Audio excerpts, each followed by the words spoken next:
Seigneur soit avec vous.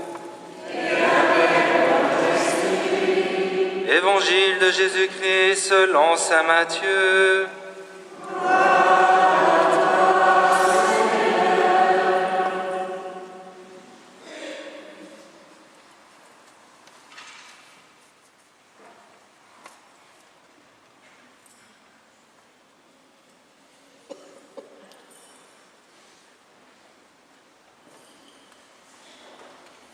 Jésus parlait à ses disciples de sa venue. Il disait cette parabole. Un homme qui partait en voyage appela ses serviteurs et leur confia ses biens. À l'un, il donna une somme de 5 talents, à un autre 2 talents, au troisième 1 seul, à chacun selon ses capacités. Puis il partit. Aussitôt, celui qui avait reçu 2 talents s'occupa de les faire valoir et en gagna 5 autres. De même, celui qui avait reçu 2 talents en gagna 2 autres. Mais celui qui n'en avait reçu qu'un creusa la terre et enfouit l'argent de son maître. Longtemps après, leur maître revient et il leur demande des comptes. Celui qui avait reçu les 5 talents s'avança en apportant 5 autres talents et dit « Seigneur, tu m'as confié 5 talents, voilà, j'en ai gagné 5 autres. Très bien, serviteur bon et fidèle, tu as été fidèle pour peu de choses, je t'en confierai beaucoup. Entre dans la joie de ton maître. » Celui qui avait reçu 2 talents s'avança ensuite et dit « Seigneur, tu m'as confié 2 talents, voilà, j'en ai gagné 2 autres. » Très bien, serviteur bon et fidèle, tu as été fidèle pour peu de choses, je t'en confierai beaucoup. Entre dans la joie de ton maître. Celui qui avait reçu un seul talent s'avança ensuite et dit « Seigneur, je savais que tu es un homme dur. Tu moissonnes là où tu n'as pas semé, tu ramasses là où tu n'as pas répandu le grain. J'ai eu peur et je suis allé enfouir ton talent dans la terre. Le voici, tu as ce qui t'appartient. » Son maître lui répliqua « Serviteur mauvais et paresseux. Tu savais que je moissonne là où je n'ai pas semé, que je ramasse le grain là où je ne l'ai pas répandu. Alors il fallait placer mon argent à la banque, et à mon retour, je l'aurai retrouvé avec les intérêts. Enlevez-lui donc son talent et donnez-le à celui qui en a 10. Car celui qui a recevra encore, et il sera dans l'abondance. Mais celui qui n'a rien se fera enlever même ce qu'il a. Quant à ce serviteur bon à rien, jetez-le dehors dans les ténèbres. Là, il y aura des pleurs et des grincements de dents. Acclamons la parole de Dieu. Louange à toi, Seigneur Jésus.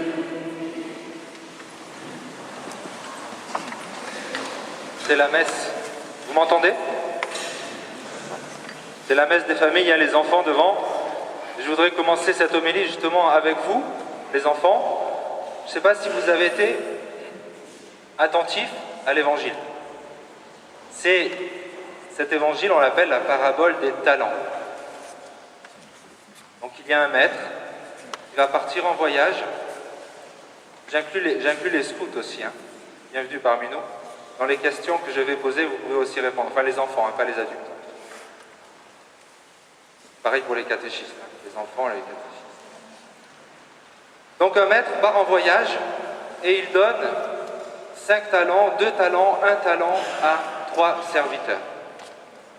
Alors la première question que je vous pose, les servantes de la liturgie aussi, et je sais que vous êtes doués, vous aussi vous êtes doués, et vous aussi. Le talent, qu'est-ce que c'est à votre avis? Qui a une réponse? Donc le maître donne 5 talents, 3 talents, 1 talent. Carla? Attends, bouge pas. Faut que tout le monde t'entende. Le caméraman est foutu là. Ah oui, là, je suis perdu là. D'avoir quelque chose de bien. Donc le talent, c'est d'avoir quelque chose de bien. Ok? Première bonne réponse. Qu'est-ce que c'est pour vous le talent? voyez, les évangiles, il faut essayer de les comprendre. Donc le Seigneur donne un talent. Comment tu t'appelles? T'as levé la main, non? Ah, c'était le soleil. D'accord. Toi, comment tu t'appelles? Anaïs.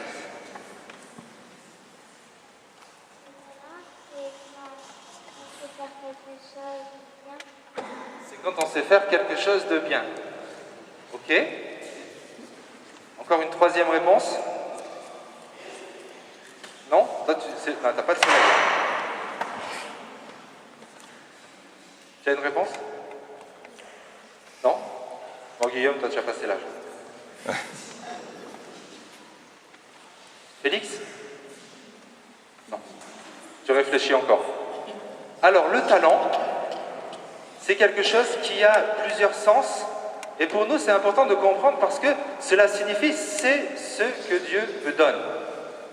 Et à votre avis, avant de vous dire ce qu'est un talent, à votre avis, est-ce que c'est quelque chose de petit, ou c'est quelque chose de grand ou de très grand? Et vous avez trois réponses, petit, grand, très grand. Grand. Très grand. Tu sais pas? T'hésites? Ah, là c'est le soleil ou non? Très grand. C'est quelque chose, je dirais même, de plus que très grand. Le Père Mathieu me disait avant la messe, il a fait une petite recherche sur Internet. Un talent, en fait, c'était du métal précieux. Et c'est équivalent, si on fait une sorte d'équivalence, à 250 000 euros.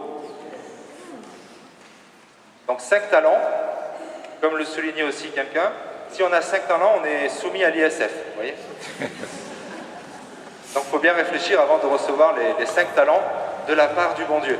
Ce qui est important pour nous de réaliser, c'est que c'est quelque chose d'immense que Dieu nous donne. Vous voyez, et vous tous qui êtes ici, les enfants, eh bien, réalisez bien qu'en étant ici, en connaissant le bon Dieu, en le découvrant, eh bien, le Seigneur vous fait un don énorme. Alors, on continue l'histoire. Qu'est-ce qui se passe? Est-ce que quelqu'un peut me dire rapidement comment se termine l'histoire? Qui s'en souvient? T'en souviens? Les scouts? Que je vous ayez la parole aussi. Qui s'en souvient? Non? Alors, dis-moi. Il y en a un qui n'a pas cherché à avoir un deuxième talent, donc il rend les sous. Il y en a un qui a rendu les sous à Jésus. C'est vrai, tu as raison. Et les autres, ils ont fait quoi? Qu'est-ce qu'ils ont fait, les autres? Ils leur talent. Il y en a qui ont multiplié leurs talents, et il y en a un qui n'a pas multiplié son talent. Et quelle est la différence? Quelle est la différence entre ceux qui ont multiplié leur talent et ceux qui ne l'ont pas multiplié? Véronique, tu me montres, mais c'est qui? Tu veux dire? Attends, vas-y. C'est parce qu'ils ont plus de talent. Eh bien, ta réponse c'est intelligente, mais tu verras que c'est pas la bonne réponse. Mais c'était quand même une réponse intéressante. Pourquoi? Quelle est la différence? Qu'est-ce qu'il dit le troisième serviteur? Celui qui n'a pas multiplié son talent. Ah, l'honneur des scouts est sauf. Vas-y, je te fais passer le micro. Hein. Il avait peur. Exactement. Bon, un point pour les scouts. Hein.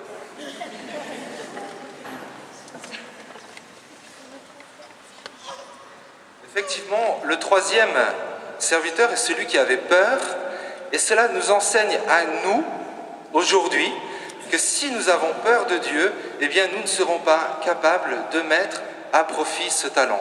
Alors maintenant, vous voyez, on a repris l'histoire, tout le monde a bien cette histoire en tête grâce aux enfants.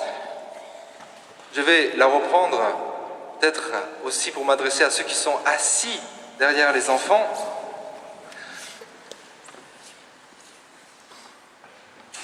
Accepter le talent que Dieu nous donne. Vous voyez dans la parabole que le Seigneur nous donne aujourd'hui, que nous entendons, eh bien tous les serviteurs ont un talent. Et si peut-être parmi nous, et parfois nous pouvons être tentés d'être un petit peu découragés ou de nous dire nous n'avons pas de talent, ou alors quel est mon talent, ou alors de regarder les autres et en se disant eux voilà, eux ils ont vraiment un talent, eh bien moi je n'ai pas ce talent-là. La première chose que nous enseigne la parabole, c'est comme il est dit, que Dieu donne à chacun selon sa capacité. Et voyez, tout notre cheminement sera aussi un cheminement d'humilité, parce qu'en fait, dans cette parabole, il est question d'humilité, c'est-à-dire accueillir le talent que le Seigneur nous donne. Si le Seigneur nous en donne 5, eh bien nous en avons 5. Si le Seigneur nous en donne 2, 2 et 1. Mais il est bien précisé dans cette parabole, dans cette histoire que Jésus nous donne, que le Seigneur donne à chacun selon sa capacité.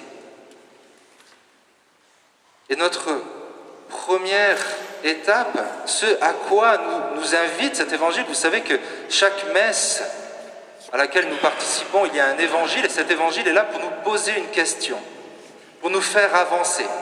La première question que le Seigneur nous pose aujourd'hui, c'est quel est le ou les talents que le Seigneur m'a donnés.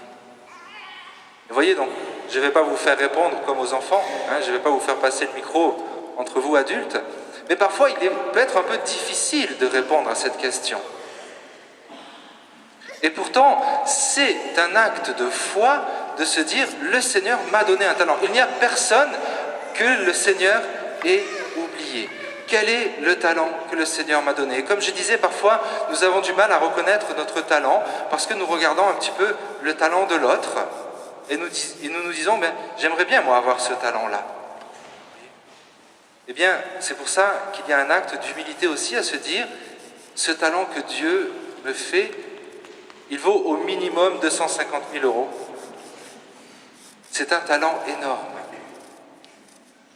C'est une grâce que Dieu me fait, et c'est bien sûr à commencer par la vie.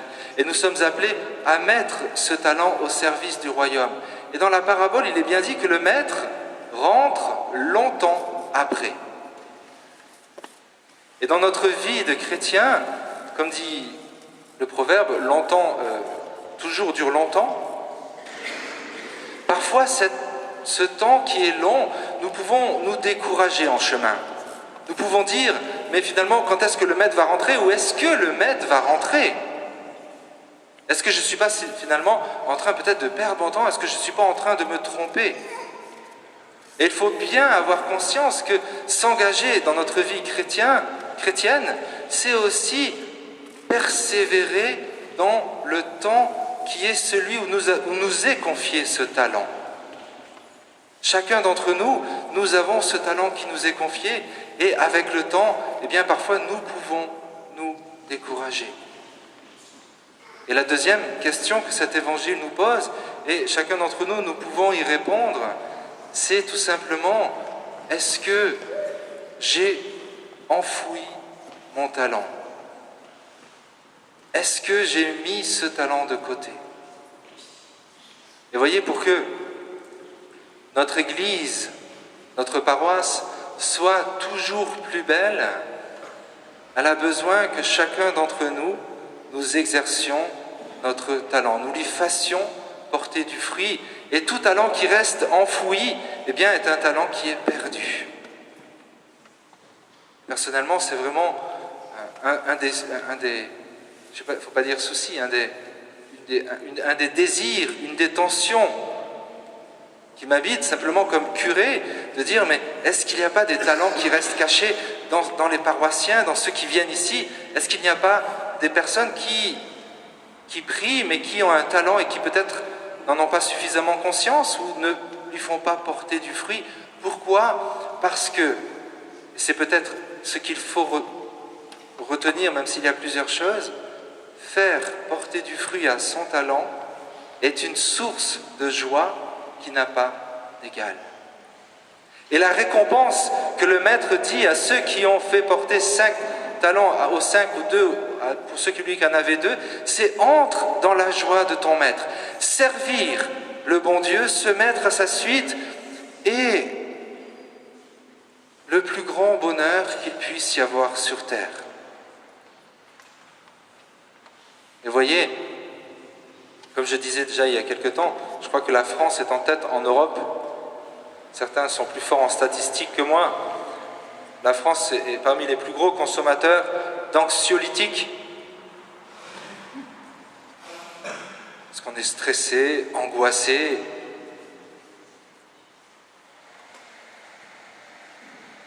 La solution, elle est toute simple. Elle est dans ce que nous dit aussi l'Évangile aujourd'hui. Eh bien, le talent que tu as, fais-lui produire du fruit pour le royaume des cieux. Il y a une plénitude que le Seigneur donne à celui qui s'engage et qui se met au service du royaume des cieux. Vous voyez, nos talents, il y a aussi les capacités que nous pouvons avoir chacun d'entre nous. Et moi, je me réjouis chaque fois que j'entends cela, et grâce à Dieu, je l'entends souvent. Mais quelqu'un qui a un talent, une capacité, et qui se dit, bien moi, je veux la mettre au service du bon Dieu, que ce soit dans la musique, que ce soit dans le service, que ce soit avec les enfants, que ce soit le catéchisme.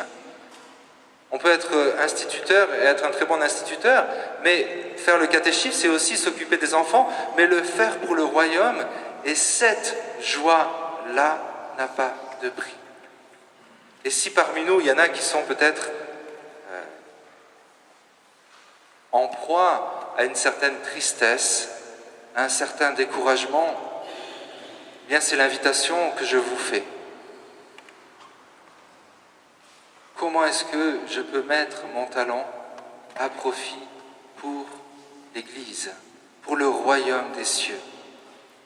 Et pour pouvoir faire ce chemin-là, et je m'arrêterai là, pour pouvoir faire ce chemin-là, vous voyez, toute la différence, la clé de la parabole nous est donnée à la fin, lorsque celui qui a enfoui son talent dit « Je savais que tu étais un homme dur, âpre au gain, tu moissonnes là où tu n'as pas semé, tu récoltes là où tu n'as pas semé, où tu n'as pas répandu. J'ai eu peur et j'ai enfoui le talent. » Frères et sœurs, si nous pensons que Dieu est un homme dur, il nous sera impossible de faire porter du fruit au talent que Dieu nous a donné. Parce qu'alors, eh bien, nous serons prisonniers de la peur. Parce que mettre son talent à profit, c'est prendre des risques. C'est aussi prendre le risque de se tromper, c'est peut-être ne pas y arriver de la première fois. Et si nous ne sommes pas convaincus que le Seigneur est avant tout miséricorde, et que si nous trébuchons, si nous commettons quelques erreurs, eh bien, le Seigneur sera là pour nous relever.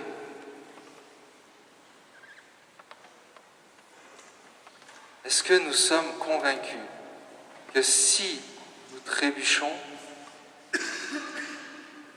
est-ce que nous sommes convaincus? C'est la question que il y en a plusieurs. Chaque fois, je me dis, non, c'est celle-là. Que si nous sommes infidèles, Dieu reste fidèle. Parce que vous savez, l'infidélité, c'est le propre de tout homme. Je dis l'infidélité au sens large, au sens le plus large du terme, de tout homme et de toute femme, avec un grand H. Mais si nous sommes infidèles, si nous avons commencé par enfouir ce talent, il n'est jamais trop tard pour le déterrer. Jamais. Et c'est toute la différence entre les deux premiers serviteurs et le troisième serviteur qui est littéralement paralysé par la peur. Vous voyez, la peur ne doit jamais être notre conseillère. La miséricorde de Dieu, oui. Lorsque un croyant, baptisé ou non d'ailleurs, est convaincu de cet amour infini de Dieu pour chacun d'entre nous, alors tout est prêt pour qu'il puisse se présenter un jour devant le Maître et lui dire « Seigneur, tu m'as confié 2, 3, 4 talents. Voilà, j'en ai gagné 3 autres, je te les donne, je te les rends. » Et le Seigneur peut alors dire à chacun d'entre nous, serviteur bon et fidèle, entre dans la joie de ton Maître. Amen.